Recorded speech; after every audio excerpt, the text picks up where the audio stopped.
Welcome back to another breakdown of Rift of Nations, session 30, y'all. We got 30 sessions in, and I keep seeing the bigger picture of everything, because this campaign, if y'all have been here from the beginning, I have made this around my characters' backstories, my player characters' backstories that they gave me, completely from scratch, from what they gave me, and it's been absolutely crazy to see where this thing goes, and the stories, and the plots, and the mechanics, and even the lore, and like the literal homebrew mechanics of how dreams work, and how possession works. Lots of crazy stuff that we're going to get into. How these work is I break down what I thought was going to happen, and then what actually happened, and share some behind the scenes nuggets along the way. So before we get into that, though, very exciting news. For the first time ever on this channel, Dungeon Coach Plays, my second channel, for the first time ever, we are sponsored, y'all. We're freaking sponsored. Let's go. So if you guys are interested in this, it is a app to be able to find other people to play D&D with other people in whatever way that you do that. If it's in person or online, how it works, and this also for players and dungeon masters. Basically, like many dating apps out there, you are able to swipe left and right based on you set preferences and all that stuff. What if that existed for players and for dungeon masters and playing D&D together? Because it's hard to find people to play with. So I truly do believe in what this app and what this Kickstarter is accomplishing. So what this is going to be is a way for you to get on. You download this app, and it's in the works right now. This is a Kickstarter. The link for this will be down in the description for you to check out. You basically say, this is what I want to play. I want to play online. I want to play this type of campaign. I have my character. You can upload your character and some background about your character. You can upload your race, class, all this type of stuff, and you upload all of the information that you want. It's all very also anonymous. It's not very personal. You don't have to put your face in there. You don't have to do, it's all very private, just the information only that you need for the players. And then you have a bunch of players out there in the world now that are able to be picked up by dungeon masters who want to run games. So a dungeon master says what kind of campaign they have: high magic, low magic, is it a module, is it homebrew, what kind of stuff. Lots of different information about the type of game. And then all these people getting, the more people that get the app, the better, honestly, because people then can swipe to find players and find dungeon masters, and based on their search settings and filters and preferences, it's all really, really cool. So check it out. Links down in the description. Check out the Kickstarter, and all the information will be there, and you can see what you got going on, because I thought this was just a really great thing, and I thought it was a great fit for the channel, and I really do think it would help bring people together. So there's all of that. Now let's get into the breakdown. So I'm getting into my notes here. These are my notes on Notion here, session 30, and these little checkboxes here are what I thought was going to happen, and what kind of helps me lead me through the talking points as we go on through here. So the big thing that was going to happen was this big, huge vision with the dragons and stuff. Now, so I get into this, I'm not going to go into all the lore and stuff, so because if you haven't stepped with me this whole time, I just want you to get a glimpse of what happens in my campaigns and what kind of stuff that goes on, and what you can maybe learn from as a player or dungeon master. So, I wanted to set the tone for some foreshadowing. There's some really interesting things with some dream mechanics I have. For my players, they have a dream mechanics system that I created for this, where there's 5 players. Each of them, when I say, guys, give me a dream roll, they roll a d20 and a d6. The d20 represents if it's a dream or a nightmare, and to what extent it is. Natural 1, absolutely terrible nightmare. Natural 20, amazing dream. And that's like a positive negativity scale for the d20. The d6 is different based on each of the characters. So for some of the characters, it means which person they have dreams linked to, because one of the players can link with other people and share dreams with them, which is interesting, or like pilot into their dreams and see into their dreams. Like, that's really interesting. Another person is one of the players has this like dream curse, and he passes it on, his curse, to one person each time we ask for these dream rolls, and his dream nightmare disease spreads to another person. It keeps changing, right? And they haven't figured this out in the campaign, not that they should have, but there's a lot of stuff going on. I asked them for a dream roll last time, and I do this in between sessions. They all gave me their dream rolls, and it was really interesting how it pointed to, because the 2 players that can't link to anybody else linked to each other. Both of their stuff pointed to each other. And I was like, oh, that's interesting.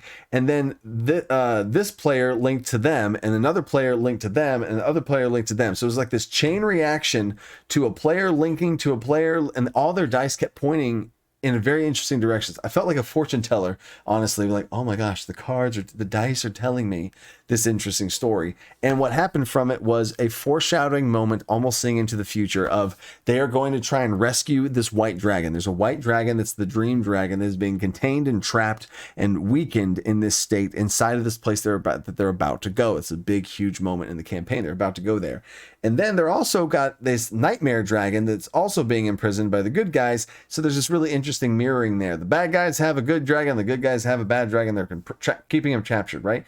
And this dream was like both of these dragons right there. And then what are you going to do? Like, how are you going to interact? And there's these creatures that are starting to fight. So a lot of this is foreshadowing for the end of the campaign that we'll get to when that time comes. But I wanted to start planting the seeds there. So now I go back to my list here.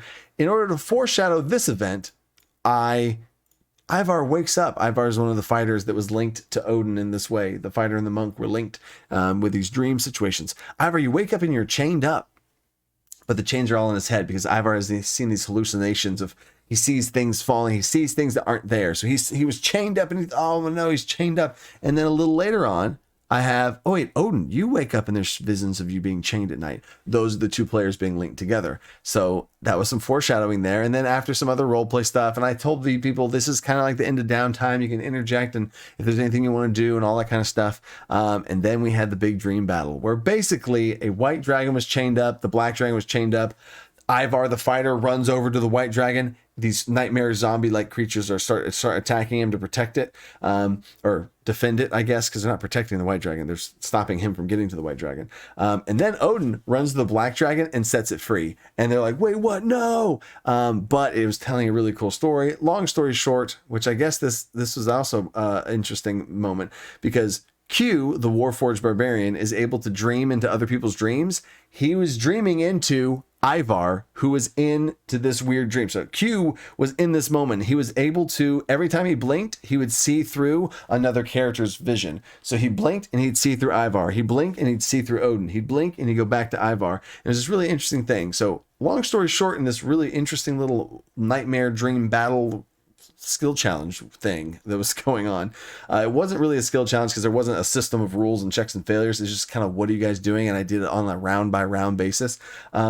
Is as soon as they freed the white dragon from these creatures that were going on, as they also freed the black dragon, Q the barbarian blinked again and he saw into the eyes, like through the eyes of the white dragon. He was inside of the white dragon and he said some stuff role play wise that tapped into something I was waiting for him to say, because he sat around the whole time waiting, and he's like, I want to try and empower and like embolden this. And I was like, oh, there we go. All right. Unlocked, activation complete. Because also another player, Clara, who's been chosen as the in the last breakdown that I did, how she's now the chosen one. She could have done something similar, but she was kind of waiting and watching as well. And I was wanting to see if they went and played around and did some weird stuff, right? So Q did some weird stuff, piloted into the white dragon, rolled the dice for his wild magic surge, rolled a natural 20, and I just ruled that as amazing stuff happening, and it was really cool. White dragon, black dragon battle each other out. White dragon wins, and then give some foreshadowing to some mechanics of how these dragons work in the big picture of things, but I'm not going to dive into all of that. So that was really cool dream stuff that was all foreshadowed, and now we're already right here. So here we go. Claude and Clara, and a lot of reunions of all, wrapping up all the reunions of all these different characters that came together, wrapping up reunions where NPCs came back and they all have gathered together in this month of downtime that they've had has been really cool to kind of tie up a bunch of those loose ends. So that's been really cool. She got to work on her cat and stuff, that she now has an animatronic cat. And then we had a time where they got to get some gear and they got a chance to gear up. So this is a really interesting moment. I'm going to share some behind the scenes curtain action here for what's going on. They're about to go into battle, and the Wanderers don't have a lot of gear or magic items or a bunch of stuff. In my head, I'm like, they don't really have a bunch of stuff. And like, it's been a little bit before I give my players magic items, but I've given them other things. And like, so I was in this little spot where I was like, you know what, I want to give them magic items, but like nothing too specific, because it's not like, that's not the theme. You know, the rewards in this situation wouldn't, my hair's crazy. The rewards in this situation wouldn't be, too specific where I need to make a certain magic items, and it just wasn't a dungeon master moment for me to be like, this means I should make some magic items for them. So I didn't make a bunch of magic items, and I have in general, I'll show you guys, I have in my dungeon master binder, if you scroll down, there's historical magic items. Here we go, and I have a D20 list of magic items, and these are all just very simple magic items that I was gonna like just all right, hey, all right, here we go, guys. They have 5 magic items for you. Roll a d20, and it was this kind of funny thing. And I had this little guy helping him out, and he was just like, "Oh, what I got for you?" And he was just like this little goofball. And I was just gonna have get some magic items, and you go on the way. But the vibe at the table started to change, where they apparently I haven't been giving them magic items enough. And I took that note as a dungeon master, and thinking back on it now, like self-reflecting, I was like, I really have not given them a lot of magic items. I really haven't. I give them bonus level up perks, and they get extra powers, and they get customized powers, and they get bonus together in the downtime unlocking. I just gave them a bunch of cool power boost stuff, but it wasn't magic items, and players love magic items. So I honestly took that, made a mental note myself, or a literal note as well, for that. So here's what I had planned to do, was give them one of these magic items. So I started giving them the magic items, and the magic items are terrible. They're not combat focused magic items. They are a solar gem that builds up energy from the sun, a compass that can tell you when it's day or night, just in case you're not outside, which could be useless a lot of times. Water purification dust, a launch pad jumping thing, which was kind of like a funny cool one. An animal empath collar, where you can like feel animals' emotions and stuff, which is interesting. So a lot of really low mundane level items, and as they're getting these items, they're like, can I get something? I don't even want that. Like, well, I could have taken the, fine. I don't want to give them stuff. But in my reflective mode as a dungeon master, I was like, you know what? Maybe this moment before they go into something, maybe the Wanderers would have something. So in my head, in the moment, I was planning on fully giving them just crappy magic items and moving on, right? Because I didn't think it was a big deal, and I wasn't trying to focus on that. I was going to give them magic items at the place they were going. You know what I'm saying? So I was like, you know what? In the fly moment. So players, if you're watching this back now, you're welcome, because that was not something I had planned. But I feel the vibe and energy at the table. Not that I want my players to be greedy in the future. If they're like, oh yeah, if we just act sad, then we're going to give it to them. Because no. If I had taken a big step back and been like, no, they have enough magic items. No, screw you guys. You know what I mean? That would have been totally an acceptable decision to make as well. But when I did take that big step back, I was like, you know what? I haven't given them enough. So what I did, a rule in the moment, was I was like, I made up another character on the fly. I was like, Gibbles? I also made up the name Gibbles on the fly too. This first character was named Gibbles. I was like, Gibbles, what are you doing? Stop giving people your crappy magic items. Get out of here, guys. All right, you're supposed to come over this way. Come on. And then they're like, we knew it. Yeah. Oh, okay, cool. What did we actually get? So that was fun. So what I told them in that moment as well is I said, all right, so there's 10 different nations and there's 10 different types of magic. You each get to pick one of the schools of magic from these 10 nations. Each nation is known for a certain type of magic.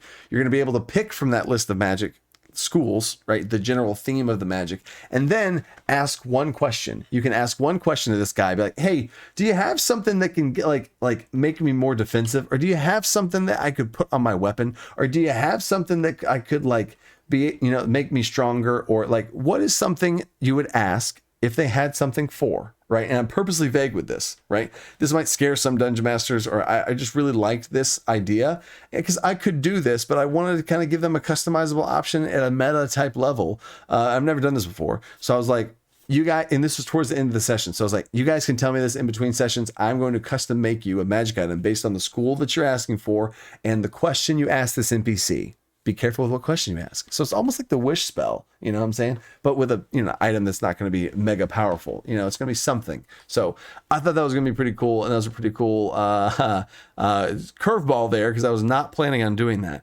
But then back to the list here with you guys. Bang. And then, I never did this. I never did the Ivar with the gecko. I got to make a note of that. So again, I did not do this. Ooh, and I'm going to grab this. I also did not do the Claude and Clara thing. So I'm going to grab both of these. I'm going to copy them, and I'm going to take them into the next session 31. I'm going to put those in there. So now I got session 31 ready just in case for them whenever that happens, right? So anyway, but to finish up the session, now they have all the loose ends are tied. They have their magic items, and they're planning on where to assault this ascended one. There's an ascended one that they have to go to the sanctuary and try and break into. And I let them choose. Do you want to fight them in their castle and like try and hit them while they're sleeping, or do you want them to fight in the ruins that they every day they wake up, they go to the ruins, they do something, and then they go back, right? Do you want to hit them in that time? Do you want to hit in between? How you want to engage these people? So. And that's kind of, I gave them some choice, some tactical choices they could make. So what they wanted to do is they wanted to go to the ruins, get there before, whenever the guards are there. Cause I'm making up all of this on the fly as far as how it works. They're like, well, are they there overnight? I was like, no, they stay in their camp. So that means that there would be guards there. It's like, all right, we're going to go there, take out the guards there, wait for them to come, and then we're going to hit them. And I was like, oh, awesome. This is cool. This is cool. So we did a little theater of the mind, quick little 1-round skill challenge to see if they could take out these people and have the upper hand in this way. And they succeeded. They each got to describe how they kind of took each person out. Super cool. And then I put out the battle map, the literal battle map of the ruins. I was like, y'all can position yourselves wherever you want. They are going to approach from this way is what the scouts have told you. They could approach from a different way, but that's just what the scouts have told you. So they stage everything up. Everybody gets set in position. Everybody's in position. And then I tell the two players, I was like, you notice y'all two were, because I waited for them to position everything. I was like, the two of you guys, Odin and Q, the monk and the barbarian, I was like, you guys notice the stairway leading down. Interesting. And I was like, I'm going down it. I got to go check that out. So he goes down and I describe this door. And I have no idea what that door does. So honestly, I described a door with runes and a hole in the center. So I'm going to be like, runes with hole in center door. Question marks. So I have no idea what that door does, but I'm gonna have to figure that out before next session, because they're gonna go down to the ruins. So that's gonna be some sort of puzzle door that I got to do something with now. But that's a gap that I didn't think that they were gonna be going down towards. So he goes down and sees this puzzle door, and then I was like, oh God, if he starts to mess with this, I'm gonna make a puzzle. No, I'm gonna have the people come. Like the people are gonna come there. And then he's like, I'm gonna ask for Q to come down with me. So then Q comes down with him. So now they're underground, like looking at this door. And I was like, about this time, they're like, oh no. So things are not going according to plan. Ooh, things are different. So then the Ascended One and his 4 mysterious, and the whole time I've said there's an Ascended One, and he has 4 combatants, 4 warriors that are with him, that are always with him, that are decently strong. So watch out for those 4. And I've always been very vague about those 4 for this reason, is they get there, the Ascended One arrives, and they start to look around. One player is hiding. Another player is hiding very well, like way away from everybody else. Clara, the Artificer Ranger. Clara's hiding very far away in a very great spot. Ivar the Fighter is hiding in the dead middle of these ruins. And I was like, we're going to see he was going to make a check. I was like, no. We're going to see how this check goes live. We're going to see if they see you in a moment, where if they see you, it's bad. That's how I handle stealth checks. It's not like some early thing and then you can just sit back and relax. No. And the 5th player, Darius, the druid warlock, he's up there holding a crossbow, wearing the old guard's outfit, and he's like, oh yeah, no, they're doing this thing, they're taking a piss over in the, he's trying to do some deception stuff. He gets a 24 and he lowers the guard down. He's like, oh, maybe this isn't where, because he's like, where's everybody else? Where are the others? And he's like, oh, I'm coming right down. They're over there. And so he starts coming down, and there's this like tense moment of like, when's the shit gonna hit the fan? What's happening? So he comes down, he gets down there, and in a timed up moment, Ivar jumps out to swing at him from this hidden spot that he's at, because he succeeded on his roll. I rolled in front of the table. I was like, this is his perception check. He rolled it and he beat it by 2. So he did not get exposed in the very bad situation. And then they did get a surprise round, just the 2 people that were out. So just Ivar and Darius got a surprise round of an attack and a huge gust blow from Darius's wind magic, and fail on the wind, or the Ascended One failed the wind magic and got pushed back, failed his saving throw. got pushed back and hit the wall. Ivar goes and swings and misses from the shield being blocked by one of the small helpers of those 4 mysteries fighters, who turns out, and this was the big reveal at the end of the session reveal. I try to have big ending moments. And this was perfect because I see, as you notice these 4 figures that have been walking through in the shadows, you see this blue arcane shield come up and you look down and it's Marlowe. And if anyone watching this video knows who Marlowe is, that just means that's crazy, because that's been 30 sessions and Marlowe is back from session like 4, like sessions 2, 3, 4, maybe 5. Marlowe, Oleander, Rosie, and Staten were the 4 individuals who faced off against the 4 players back in the beginning while they were in boot camp. Whenever they were in boot camp, they had to go through some trials and they were paired up, teams of 4, teams of 4, teams of 4. They were paired up against this team of these 4 people, and they've fought them and they beat them and all that kind of stuff, and they were rivals to the end at session 2, 3, and 4, right? And then they all went and assigned to their different, they were all part of the military back in the day, and then they all got a task to go out and I rolled dice to see where each individual group went. The group that were their rivals went to Sanctuary, which is where they're going now, and they were reported back missing, said to be dead. They went to Sanctuary. They haven't reported back in months, like where they're gone, right? So they thought those were gone. They literally marked them off as dead on their NPC tracker list thing.